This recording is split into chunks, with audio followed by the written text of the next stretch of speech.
5, 4, 3, hands on keys, turn.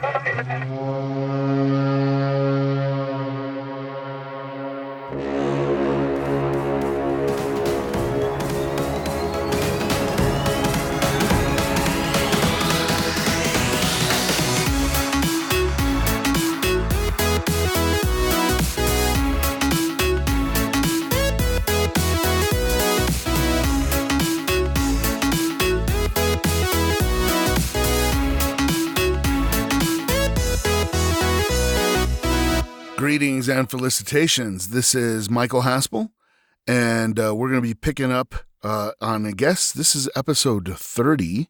And this is the seventh part of our deep dive into Star Trek II, The Wrath of Khan. And we're going to jump right into it. We've got a lot to cover as usual, and we'll be wrapping up The Wrath of Khan in this episode. And then I'll have one other episode probably afterwards to talk about the remainder of the trilogy, even though it didn't happen in 1982. We do need to address Star Trek III, which directly comes out of this movie, and then of course Star Trek IV. And those two other films are directly intertwined with this and have some real consequences that this movie brought about. So. In a certain way, those are important to talk about, because one of the things that Star Trek II is praised for is it broke away from the kind of television curse of having to be episodic.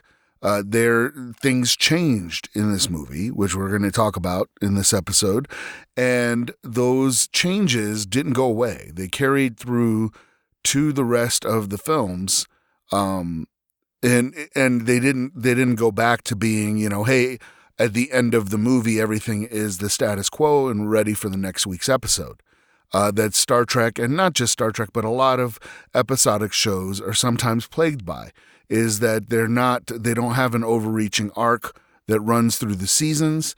And so you can watch them out of order. And that's actually a really great thing about them, is that you can watch any of the episodes of TOS and almost any episode of The Next Generation completely out of order. You didn't really need to see any of these.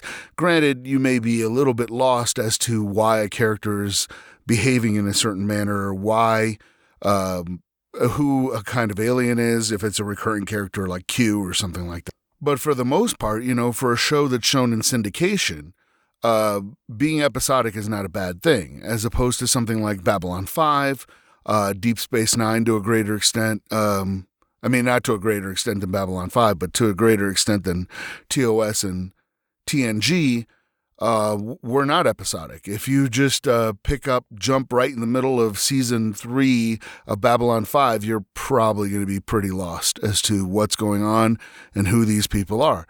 And of course, in this day and age with Netflix and binge shows and HBO and Game of Thrones, Boardwalk Empire, all kinds of shows like that, we've been seeing things get away from the episodic.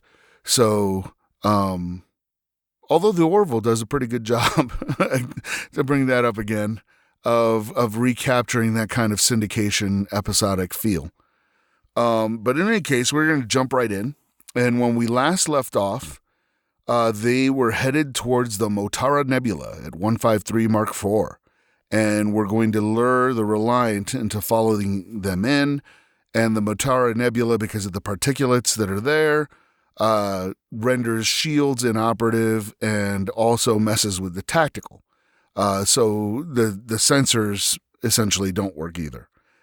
So the reason they were doing that, Spock famously tells Savick, is, sauce for the goose, Mr. Savick, the odds would be even. Because Enterprise is pretty fairly damaged here. Reliant has had some damage, but Enterprise is still the worse for wear out of the two of them. Now, when they cross over into the Motara Nebula, there is a visual cue that tells us that the movie is changing at this point. A couple of different things happen. We see Kirk change uniforms, so he's no longer marked. He's back to being Kirk, a lot of the self-doubt that was haunting him in the earlier parts of the film has now been expunged. And he's kind of paid a blood price for it. You know, a lot of people died because of his hesitancy and really just his screw up. So now Kirk is back being captain of the Enterprise. He's back being Kirk. He's not fully quote unquote healed yet. He hasn't come about. His full character arc is not complete yet. But the visual cue that tells us the movie is changing is when they cross into the Matara Nebula, they kind of hit kind of a wave, you know, where the ship shutters, the inertial dampeners or whatever shutter a bit. And on the Enterprise, they actually lose some power. And the lights go out on the bridge, and Kirk has to say emergency lights. And the lights come back on, and they are red. And this is very reminiscent to submarine movies, you know. And it is a visual cue that Nicholas Meyer uses to tell us that, okay, we're no longer, this isn't Horatio Hornblower in space anymore. This is more like the Greyfish, you know, it's now a submarine movie. And so we have this kind of red lighting that goes on. And we get, you know, we cut to Reliant. We see Reliant go through that same kind of wave. And it's kind of, there's just kind of this funny moment where this guy standing behind Khan accidentally, like when they hit the wave, his hand comes off the railing and he accidentally like hits Khan in the shoulder, and Khan looks at him like what is up with you, dude? And it's actually kind of a funny moment that he dared, you know, touch Khan, which we know Khan's a tyrant, but it shows that even his own people are a little bit are afraid of him, that he doesn't rule through charisma alone. And we kind of knew that before, but it's just an interesting touch there too. And then of course, Khan does the first thing a good commander would, you know, is Joaquin had already warned him. He's like, we daren't follow him into the nebula. Our shields would be useless. Joaquin knew his stuff, but Khan is going to test it. You know, he's like, okay, we're in the nebula, raise shields. Nope, shields are inoperative. All right, bring up the tactical. Nope, that doesn't work anymore. Okay, well, you were right. But now they know what's up, right? So Joaquin says, I'm reducing speed, you know, and Khan kind of glares at him, but doesn't countermand the order. And it's a interesting moment between those two characters because that's as close as you're going to get to Khan admitting he was wrong, you know, and that maybe Joaquin was right. And he's not quite going to be like, oh, hey, let's back out of here. You were right. You know, he's not going to do that, but that's as close as you're going to get to Khan going, okay, you were right, man. Like, I was wrong. He just doesn't say anything, but doesn't countermand the order. But Khan knows he's wrong at this point. We get some really, truly amazing images of the nebula just kind of falling away, spiraling like a deep well, and the Enterprise and Reliant on different levels of the nebula, kind of just passing right by one another. And it's establishing, and they're moving. We get a relative sense of motion because we have a background now instead of a star field. So we can see, and they are moving fairly slow. Or it appears to look like they're moving fairly slowly because it is kind of that murky depths. They're kind of in a space ocean here. This is what Nicholas Meyer's doing, you know. So they come about and Enterprise gets the drop on Reliant. Like they're coming up behind her and Reliant doesn't even know she's there. Sulu sets up for a phaser shot. They wind up hitting some turbulence. So Sulu fires, but it's not him actually firing. He had his fingers on the phaser fire buttons, and then when they hit this turbulence, he kind of prematurely fires. So the phasers miss, but they graze the Reliant, you know. And there's an interesting thing about this is that there's actually a consequence for that. Is the phasers graze the Reliant, they don't hit it, but Reliant feels some turbulence from that. Like we see people on the Reliant kind of just like, whoa, reacting to how close the phaser strikes were. So that's just kind of interesting from a physics point of view, that a close call from phasers, which we would assume to be massless, essentially were able to still affect the Reliant. Reliant fires back, just fired aft torpedoes, but it's like a quick random shot, and it's completely off the mark. But it did give away Enterprise's position, and she loses her edge. So Reliant changes course. They kind of lose track of one another. And for folks who haven't seen the movie, the way that they're kind of seeing one another is through really grainy, static-filled images on the view screen. Like every once in a while, they'll get like a half a second of a clear image, and that's about it. And you assume that folks on the tactical side of things and Sulu, they're all kind of mentally tracking. Okay, we last saw Reliant here. If she turned right, where could she possibly be? And they're trying to figure stuff out. One of the things that I really, really like about this scene, and Shatner is, pop culture is legendary for giving Shatner just grief about his acting. But in this scene, this is really, really cool, because this is an easy way for Nicholas Meyer to establish the stakes through Kirk almost not doing anything, but he is, because he's acting. Shatner's acting.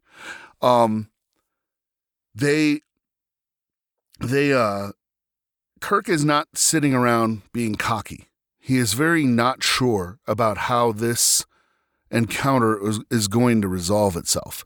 And one of the ways they show that is he keeps showing the bridge, it bathed in this kind of red lighting, with just the view screen kind of flickering light, almost like, looking at a television late at night or whatever, bouncing off of people's faces. And Kirk is sweating. He's sitting in the center seat, and he has this pained expression on his face, and he is sweating. The stakes are there. He's not cocky at all. There is no, the audience can't help but go, man, how are we going to get out of this? If you see this guy who's gotten out of situations, 1,000 times before, all of a sudden he's sweating because he doesn't know what's going on. That really hits the audience. I mean, and you'll see that in a lot of modern films too, especially with like cocky characters. When Tony's fighting Thanos at the end of Infinity War, he's not cocky. He's not cracking jokes anymore. You know what I mean? And when he gets serious, we have to get serious. And the same thing is going on here. The Enterprise and the Reliant winds up turning almost straight at the Enterprise. They wind up, Enterprise like barely gets out of the way, but the ships go broadsides at one another in a very Horatio Hornblower kind of way. Even though we're not doing Horatio Hornblower anymore, this is Nicholas Meyer setting up another part of the battle. So we're still using the old tactics, even though we're underwater now, quote unquote, and we're in a submarine movie, quote unquote. We're still using Horatio Hornblower tactics. And so Reliant and Enterprise go full broadsides at one another. Both ships carry a ton of damage. We get the Reliant really rakes across the torpedo room of the midsection of the Enterprise. There's actually a really spectacular effect. When I was rewatching it, prepping for the podcast, I had to go back and watch this clip like 3-4 times because I was like, wow, that was really impressive. There is a spectacular effect when they get hit. The port torpedo room kind of instantly bursts into flame. It's not like little. It's not like there's a fire in one part. It's like, it looks like backdraft. Like the entire room is on fire. It's not on fire, and then the entire room is on fire. And I was just like, holy smokes, that was a really cool effect. And it's only on screen maybe a second, maybe 2 seconds. You see a couple of crew members like falling, and they're probably dead because it's going to be venting atmosphere too. So, but I thought that was just a really cool effect, and I wanted to call it out. We get to see some real damage here. This is damage unadulterated by shields. Reliant now gets the worst of it, and notably, like, this big chunk of debris falls on Joaquin. Khan shows off his strength, but it's not casual this time. He's actually straining to lift this huge piece of debris off of Joaquin. He tosses it to the side. We in a parallel kind of juxtaposition, right as we see like Joaquin trying to rescue Joaquin, we see or Khan trying to rescue Joaquin, we see Scotty overcome, and he's coming out of engineering, and he's overcome by radiation, or we have to assume, even though he's wearing some kind of a radiation suit. And he says, he's about to pass out, and he's like, he had to take the mains offline to save the ship. Like, things are that bad. He's like, well, I had to take them offline to save the ship.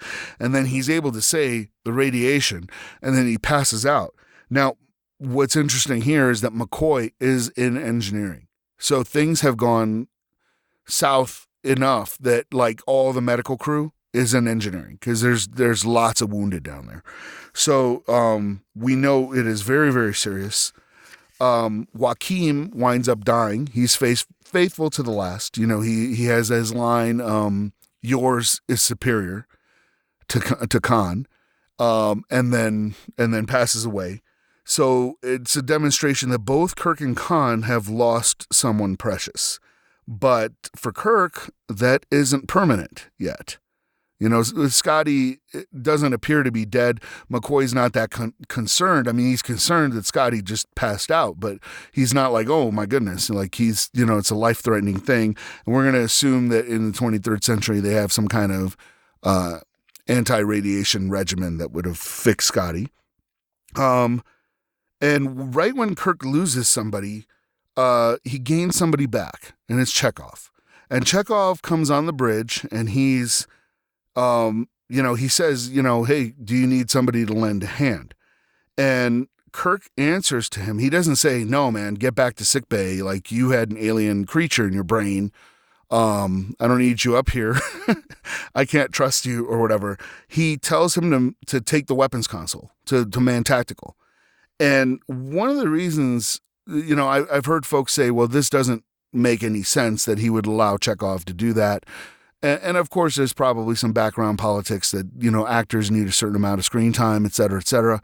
But story-wise, it kind of makes sense. We know that Chekhov was kind of tactical. That he manned the tactical throughout the TOS. He's been there. He was on in the motion picture. So this is a veteran crew member, And why would you want him on the weapons console in the middle of a battle, in where tactical's not working really? Because he might be really good. And even though Chekhov is kind of not at 100% capacity, he's still better than a cadet. And that's who's actually running the tactical. So you have this cadet running tactical, which is, kind of like Khan's people who are not experienced. They know how to work the thing, but they don't know what's going on. He needs, somebody to work the weapons console. It can't be Sulu, because Sulu's trying to steer, and we saw what happened when Sulu is at the helm and trying to fire phasers at the same time. It's not going to work out, and things are serious. So he tells Chekhov to man the weapons console, because Chekhov is really good at that. And it could be a piece of headcanon. That's the way I choose to interpret it. And I love that when he's stepping to the weapons station, Walter Koenig does this kind of stumbling, limping kind of walk where he's kind of unsure and everything. And of course, his whole inner ear would be just completely jacked. So I love that he did that because his inner ear isn't healed yet. from having a SETI eel like crawling through your eardrum. That would be really not cool, and it's going to take a while. So I like that he's still kind of unbalanced. We get to see Spock, and Spock is huddling over his sensor station, and it's very submarine-like at this point. And it's intended to be by Nick Meyer. He goes, hey, I see, an energy pattern off here. Could be an impulse turn. We're back to a submarine movie now, right? And then because we're back into a submarine movie, we have Spock throw out a different tactic, right? And it's not something earth-shattering. A lot of times Hollywood has to balance, the actual tactics that people would use, to down to some kind of a trick or something, or one simple tactic so that, they don't leave the audience behind. And this is a case of that. They're just, Spock says, oh, he's really resourceful. He's very smart, but he's stuck in two-dimensional thinking. Essentially, he's stuck in Horatio Hornblower, and we're in a submarine movie. Kirk takes the hint, of course, and decides to move in 3 dimensions because he can. He's in a spaceship, right? And that's something that Star Trek suffers from even now until like Star Trek Discovery and stuff like that. They're still doing the whole ships of the line. They're not using space. They never attack kind of off axis. There's a famous part where I can think of where they do attack off axis, and it is to do using a z-axis, and that is a surprise. And it's in All Good Things when the refitted Enterprise D, kind of a dreadnought version of the Galaxy class, comes from below and blasts one of the Klingon ships, and it's something that people are not expecting because it's so rarely done on the show that it seems novel when it would literally be done every single day. But we get a nice sense of scale here because when Kirk catches a clue and says, oh yeah, we can move in 3 dimensions, he says Z minus 10,000 meters. It's 10 kilometers.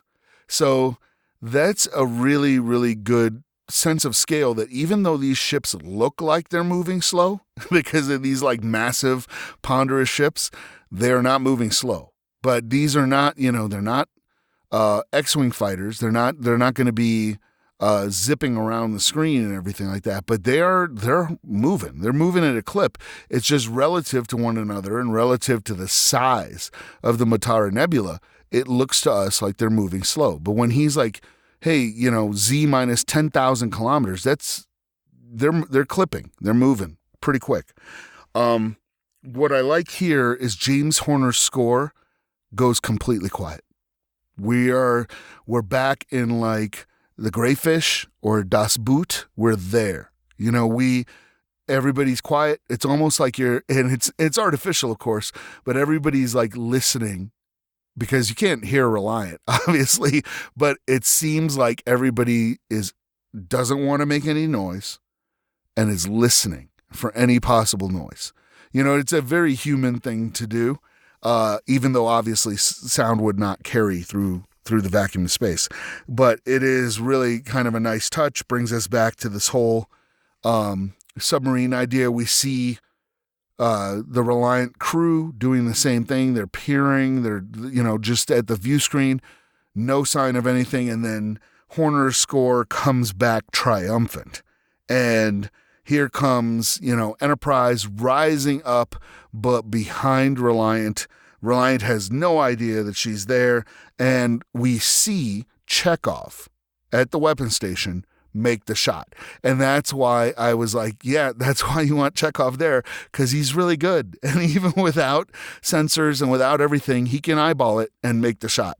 And Chekhov does exactly what he's supposed to do, exactly what we saw Sulu do earlier. He immobilizes, he takes out Reliant's weapons and then immobilizes her. She can't get away again.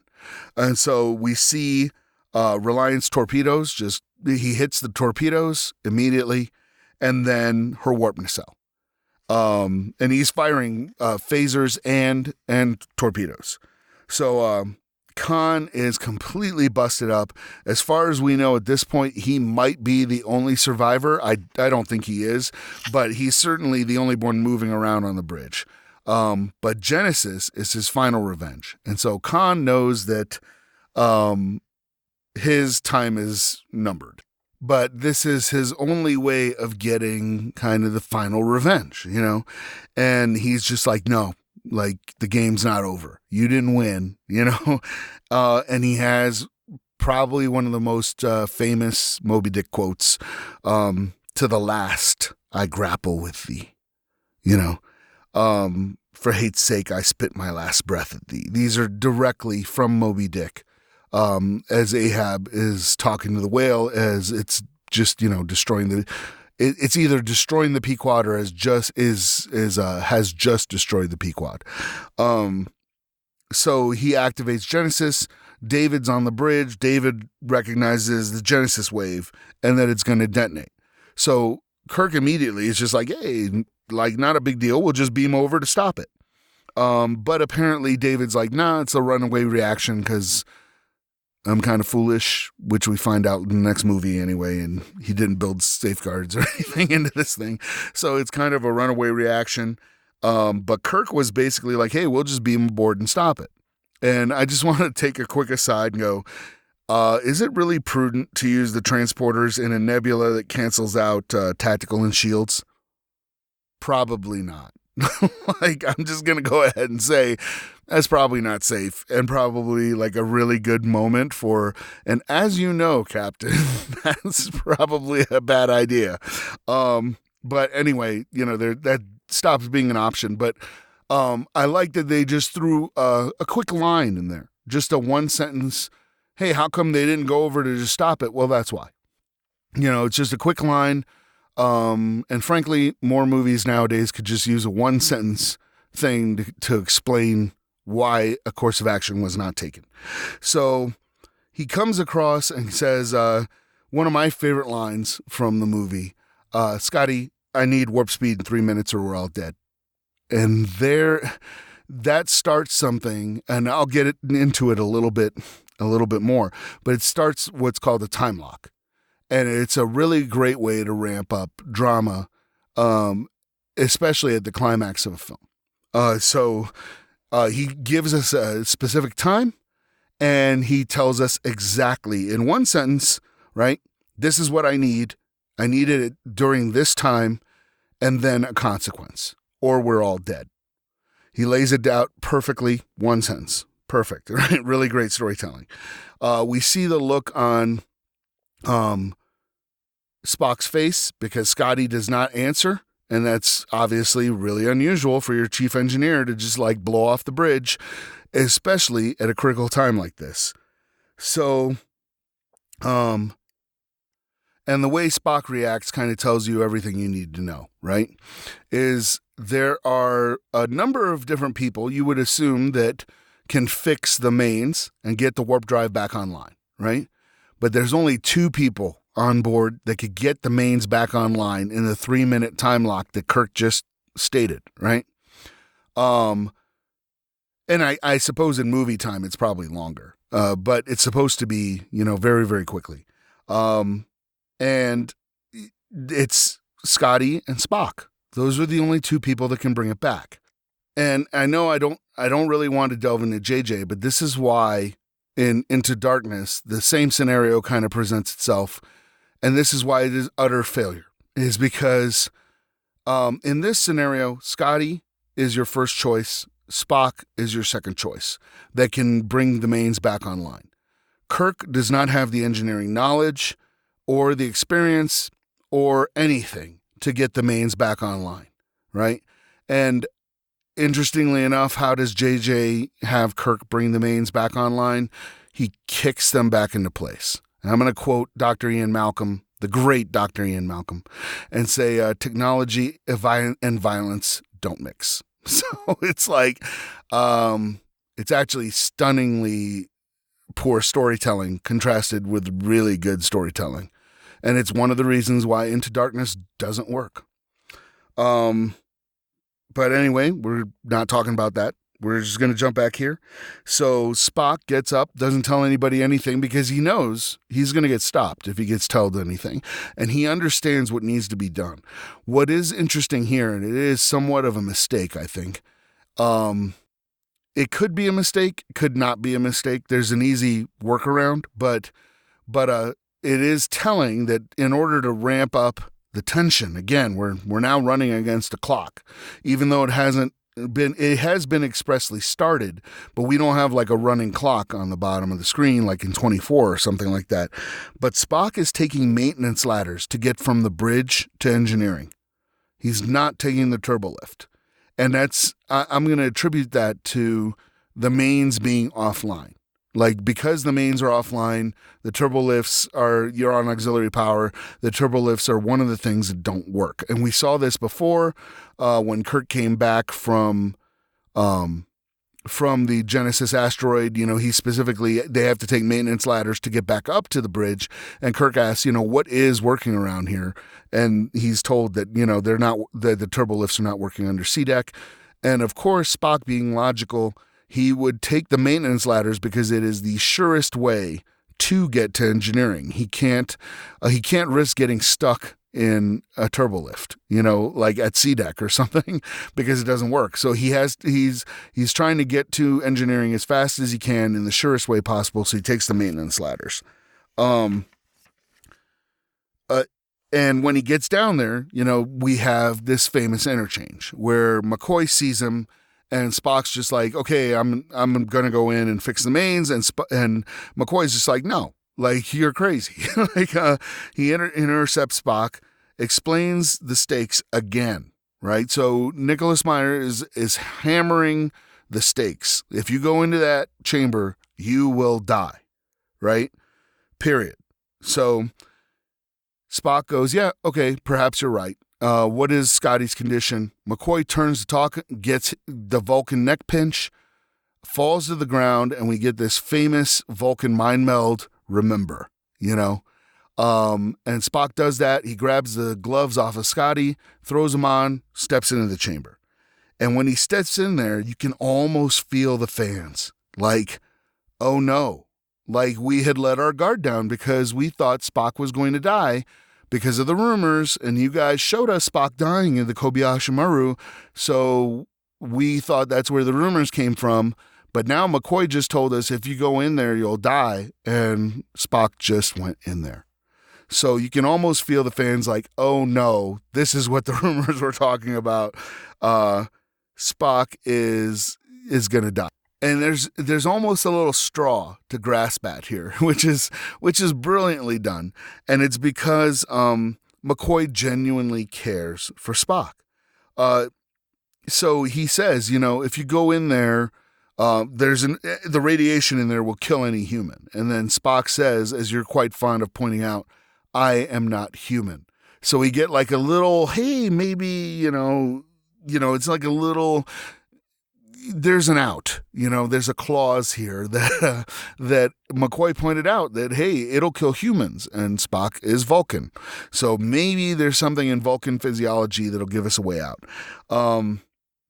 When we see Spock go in there in the radiation, filled thing, I really adore James Doohan's acting here. The look on his face is he is genuinely horrified. He's just like Spock just walked in there. He's not even wearing a radiation suit. He's wearing his uniform and some gloves. And he goes in there and they both are screaming, McCoy and him, Spock, get out of there, get out of there. So it's presumed there's still a way to save him until he removes the cover. And it's kind of just this moment when you have experts in this movie like Scotty and McCoy, and they know what the stakes are and they know what the consequences are, and they stop arguing against it. And when Spock removes the cover, they stop yelling for him to get out of there. They're just like, well, he just got a lethal dose of radiation by taking that cover off and not being protected. So they're yelling right up until that moment, like, get out of there and don't do it, leave it alone. And then he takes the cover off and they stop yelling. they both know Spock's dead. He's dead at that moment. He there's no way to survive this. So we get this countdown, an active countdown, from David, I think, and they're counting down the Genesis wave as they're trying, and Kirk is like, get best speed out of here, and they're trying to just get out, but they're limping along on impulse power, and they're just not getting away fast enough. And we get another line that gives us a sense of scale, right? Kirk says, distance from Reliant, and the answer comes back 4,000 kilometers, right? But when you're talking like the dimensions of a planet, that's nothing. So Sulu verbally says everything the audience is thinking at this moment. He goes, "We're not going to make it, are we?" And they're just kind of like, "No, like this sucks."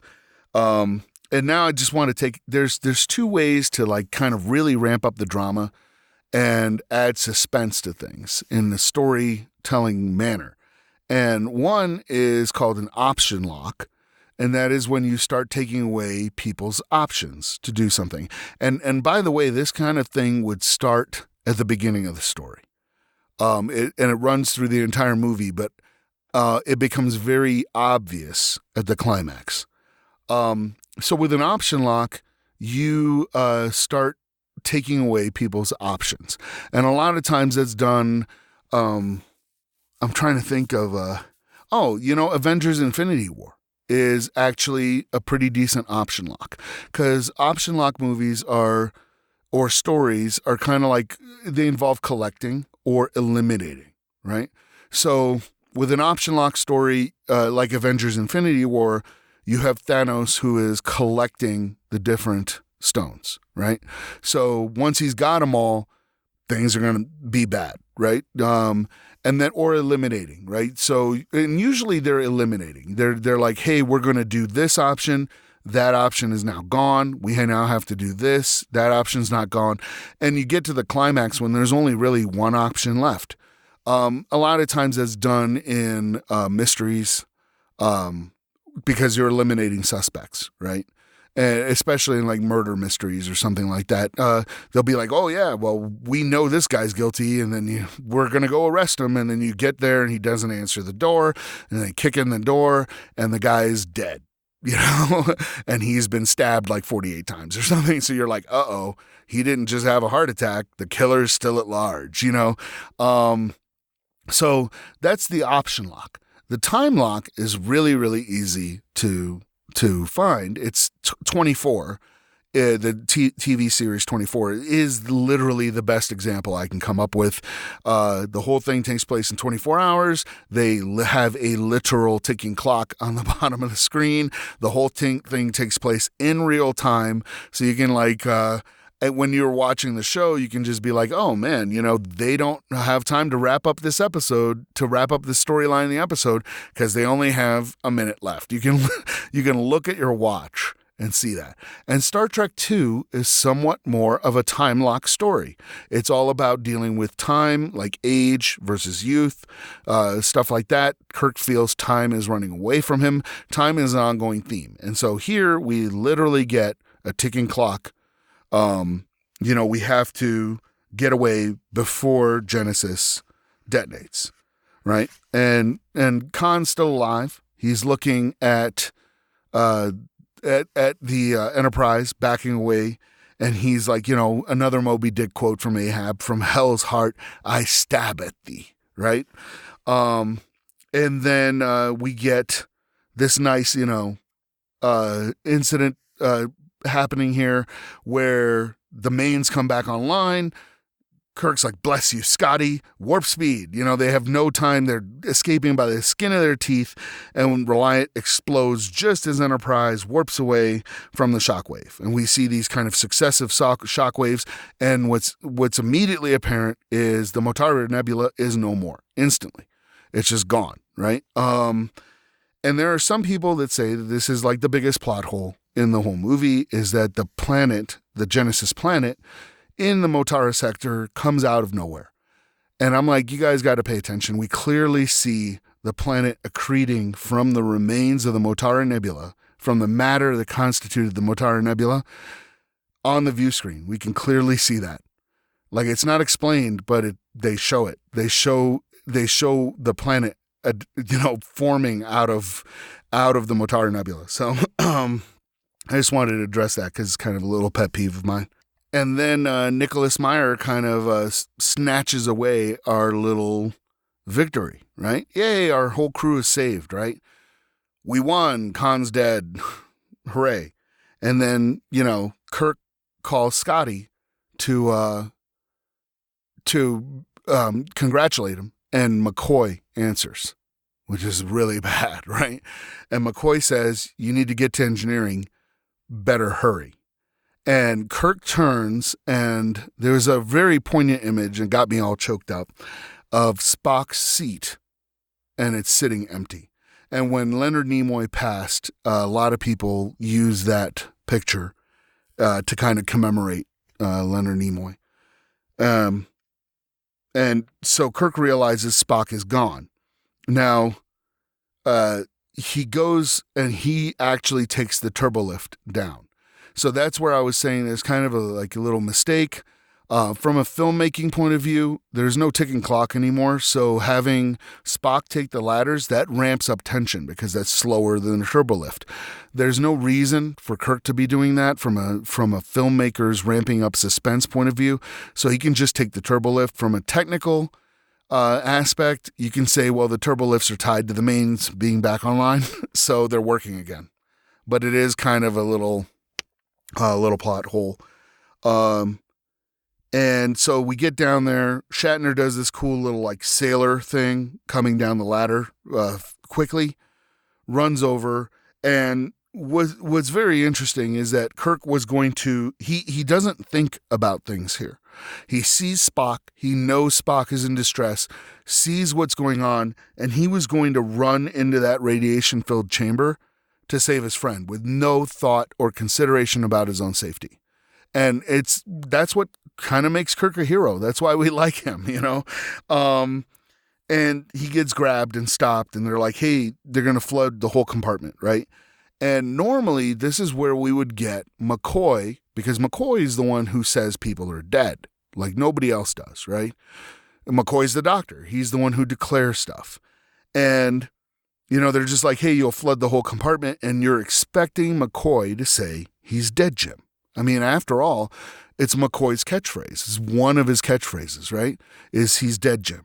And he doesn't say that, right? And Kirk says, he'll die, right? And then Scotty says, he's dead already. And it's way, way worse than he's dead, Jim. Because Scotty's the optimist, right? He's the one who can always get things done. He can always fix it no matter what. And when he says he's dead already, that is the pronouncement of an expert, of somebody who knows exactly what he's talking about. And there's no out. You're just like, oh no, right? And the acting in this scene all around is just first rate, as it should be. It's a major, major death scene of a beloved character. Kirk calls to Spock, and Spock is a great, great thing. He stands up, and the first thing that he does is he straightens his tunic. He's still thinking of formality and of duty, and he's going to go report to his commanding officer, and he doesn't want to look frumpy while doing it. And he comes up and he runs into the glass, and it tells us he's blind, right? And he's burned pretty badly. But there's a little bit in that moment, right? There's an episode called Operation Annihilate.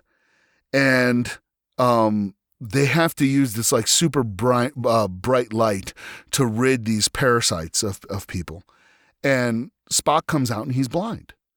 And then they basically say that, oh yeah, Vulcans had an inner eyelid, right? That closed when the Vulcan sun had, bright flares or whatever. These inner eyelids would instinctively kick in to keep them from going permanently blind. So because Spock has been looking directly into the mains, maybe that's why he's blind. And remember, Dr. McCoy said that it would kill a human, but here he's Vulcan and he might survive, right? And I'm reminded of Warhammer 40K, where they say hope is the first step on the road to disappointment. Because, yeah, Nick Meyer's not giving you an out here. So, but you get kind of this like little maybe Spock will be okay. We're grasping at straws. He asks, of course, he's logical to the end. He asks the first question, ship out of danger. And they're like, yeah, we're good. And then he's like, recurring themes. The needs of the many outweigh the needs of the few. And Kirk finishes the line, or the one, right? And this is what they had been talking about when they were in Spock's quarters when Kirk was going to take command of the Enterprise, and because they had to investigate what was going on in Regula Station. And then he says, I have been and always shall be your friend. Horner's score here really starts to hit people hard because he doesn't do any original music. He goes back to Alexander Courage's original Star Trek theme, right as Spock says, live long and prosper, right? And then collapses against the glass. And it's just emotionally, you're just like, what did I just see? And then Kirk kind of loses it. But right before that happens, Spock answers, Spock says something about, he never took the Kobayashi Maru test. So we're coming full circle, right? We started with the Kobayashi Maru. Now we're talking about the Kobayashi Maru. This is Nicholas Meyer closing all these loops that he put in there, right? And he's like, what do you think of my solution? And then, he dies. And we have Kirk it's a really haunting image. It's one of the best images of the film, I think. And of all of Star Trek, I would say. It's an iconic image. And it is of Kirk and Spock separated by the shield glass. And they're kind of mirroring the same pose. And Spock is dead. And we understand, Kirk is not dead. But we understand a part of Kirk has died right at this moment. So in the theater, when I first saw this, I was still pretty young, but this is something you don't forget, right? You could have heard a pin drop at this moment.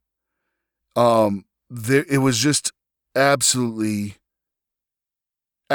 quiet. Like no one was making a sound. There was nothing. We go to this kind of funeral thing. And a lot of people have made fun of Shatner for delivering the line. He kind of gets like a frog in his throat or something when he says, of all the souls I've met in my travels, his was the most human. And he kind of stumbles over the word human.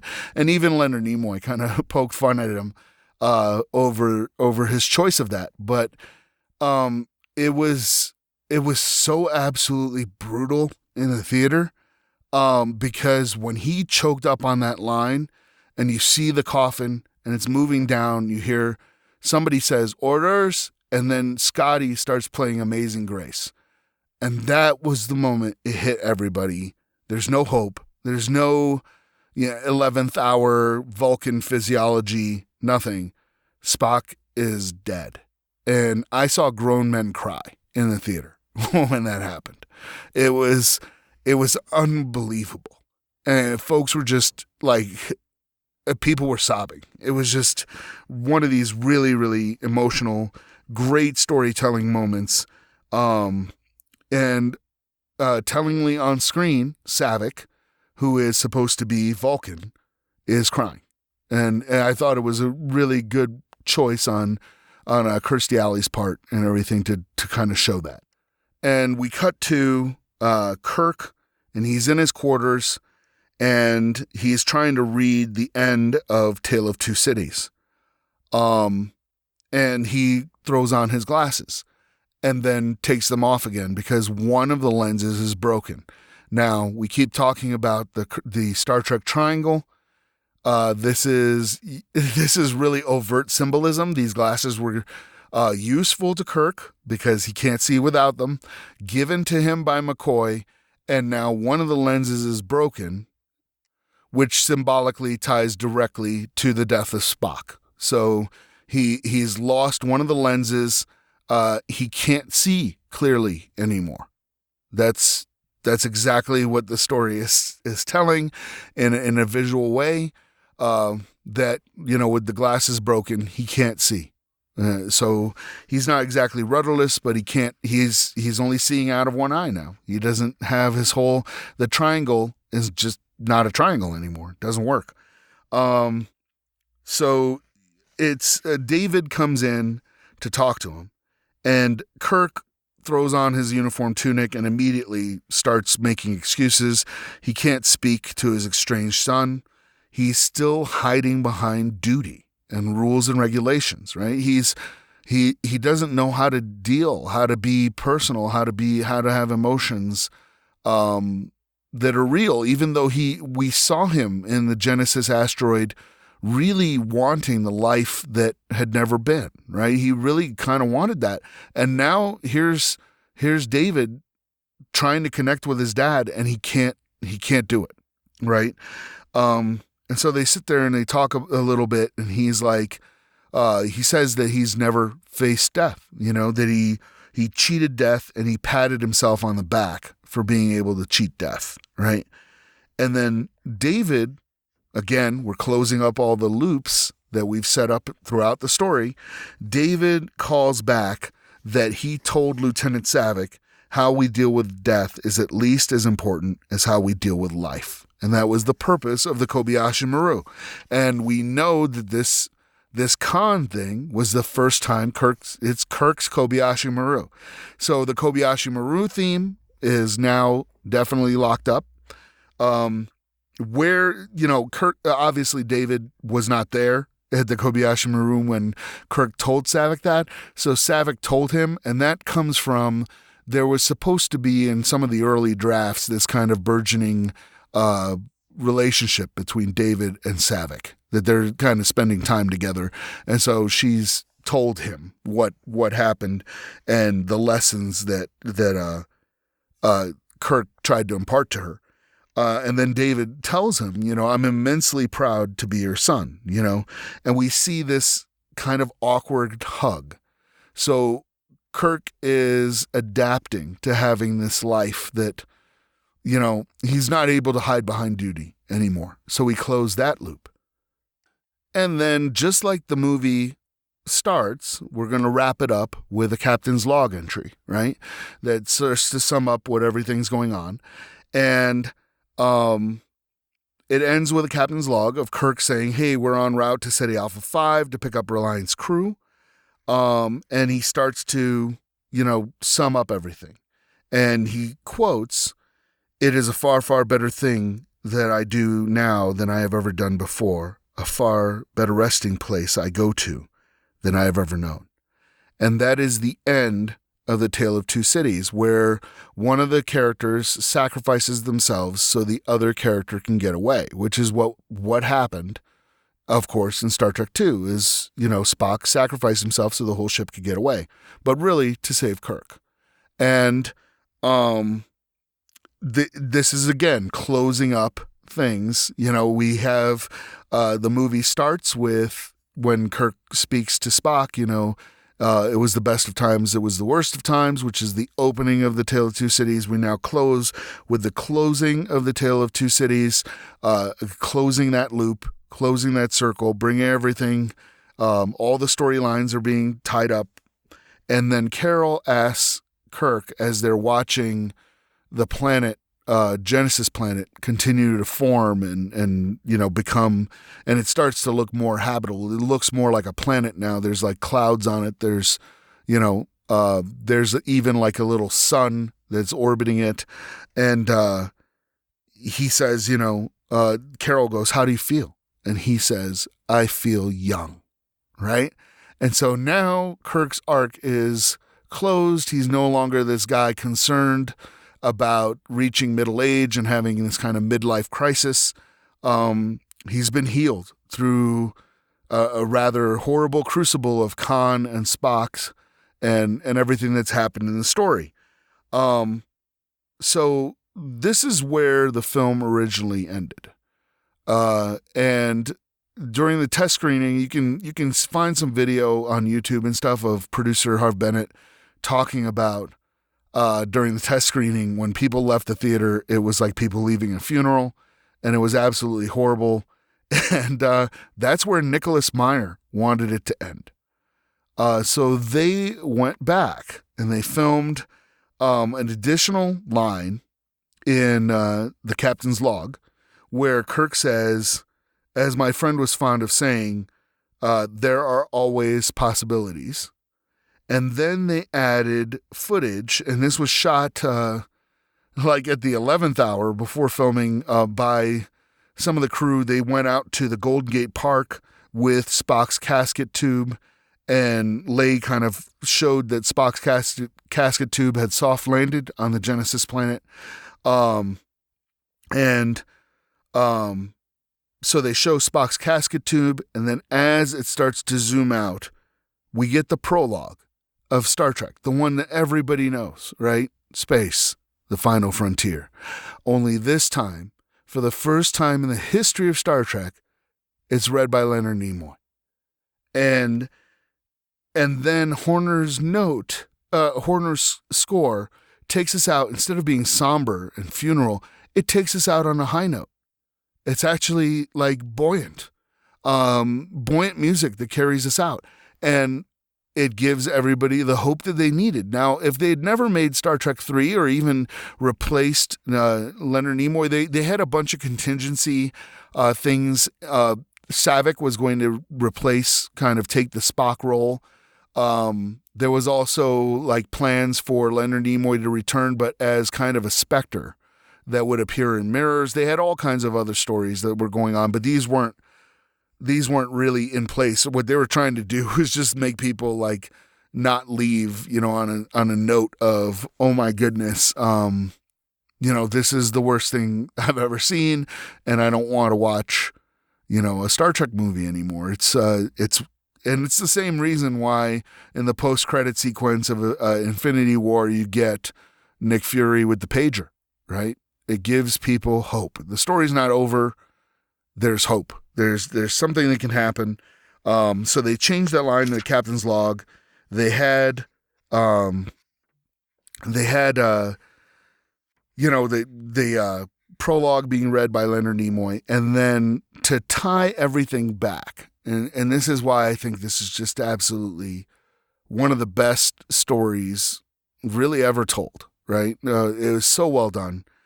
To bring everything back in the captain's log, when Kirk is talking about the Genesis planet, he says, we're going to because my friend said that there's always possibilities, I'm going to have to return here someday. He says that.